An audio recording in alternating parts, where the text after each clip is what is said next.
Hello everyone and welcome to another March W13 hotel review. This week we are back in Las Vegas, Nevada at the Bellagio Hotel and Casino. But we are in a different room on a different floor. We are in the spa tower on the 31st floor. This is a suite, which means that it has its own elevator bank that requires a special key for entry. So let's start with the first of three toilets, this one being just off the entryway to the left. And this is a simple one with a toilet and a sink, and all of these bathrooms have these Lanavera bath amenities. Of course, the full baths will have much more, and we have artwork and towels. So as we exit that half bath and turn left, we find ourselves in the living room, and we immediately see there are a lot of little touches, artistic design touches that make this room really unique, and I think makes a significant difference in the enjoyment of it. And that includes the carpet design, the couch, the seating around this glass coffee table, and also this television, which may not look like a huge upgrade from your standard Bellagio room, but it does appear to have JBL sound, which I believe is supported by what's in this cabinet here. And of course we have our standard, if you pick it up, you buy it, array of snacks and kits and extremely overpriced water. And you have your standard ice bucket and cups and glasses, but you also have some additional, I think, looks like higher quality or heftier tools than what you would find in a standard room.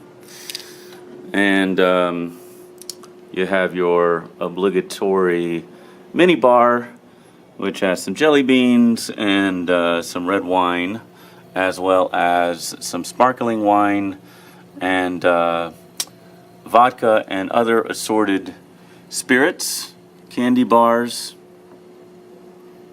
and soft drinks and bottled water.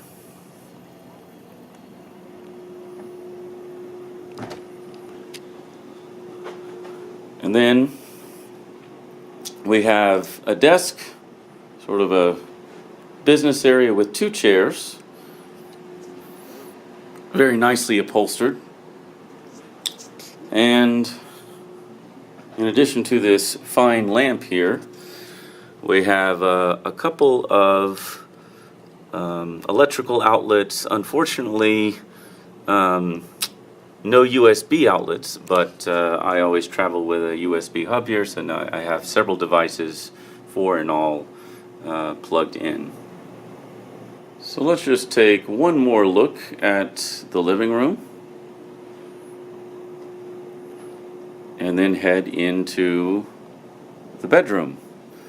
And one of the really nice touches, I think, is this lounge chair here right by the window, and we'll see what's behind those curtains here in a couple of moments. I think everything is slightly upgraded, from the lighting and the fixtures to the furniture. And we have the same alarm clock that you see in the standard rooms. These lamps have electrical outlets, both of them, and there are individual lighting controls on each side of the bed that operate these lights just above the headboard. And we have our second television here in the bedroom, along with another chair and another side table with this huge floor lamp and very interesting looking vase. And really colorful artwork adorning all of the walls. Plenty of space to store things. 5 drawers in all here. This is actually not a drawer, but it provides inputs to the television set. But these drawers offer plenty of room for clothing and other miscellaneous items.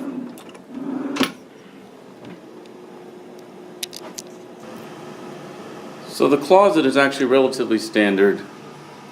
As with the standard Bellagio room, you have a couple of bathrobes, plenty of hangers, probably around 10 hangers. You have an ironing board with iron, and a lot of shelf space, including this safe, which has plenty of space for my 2 tablets and full-size laptop and other electronic equipment and valuables, in addition to a hair dryer and a sewing kit and space for my shoes and slippers.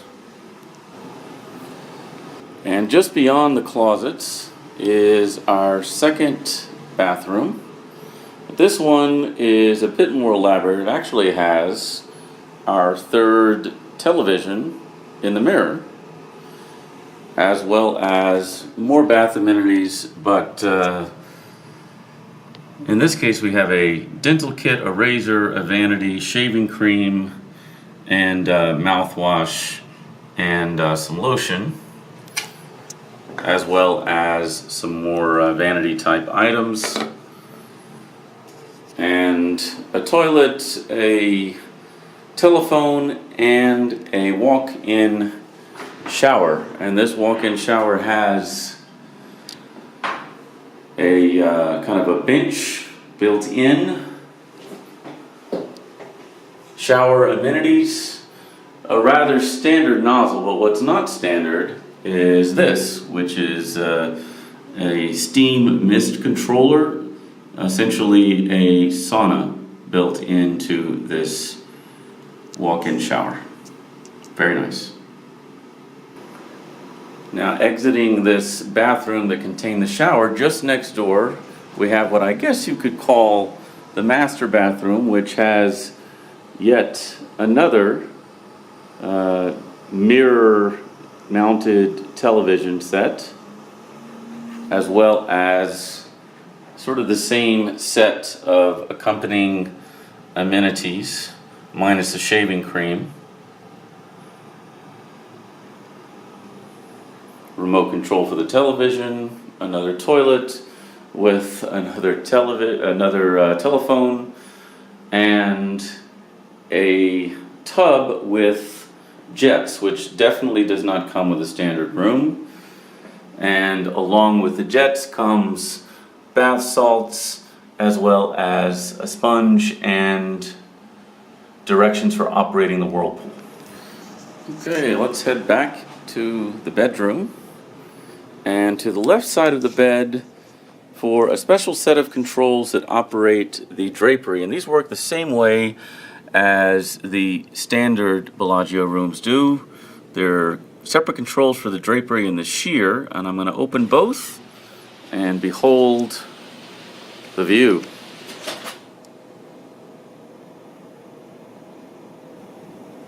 Now back in the living room, I'm going to do the same, and we'll see the tail end of what was an amazing sunset.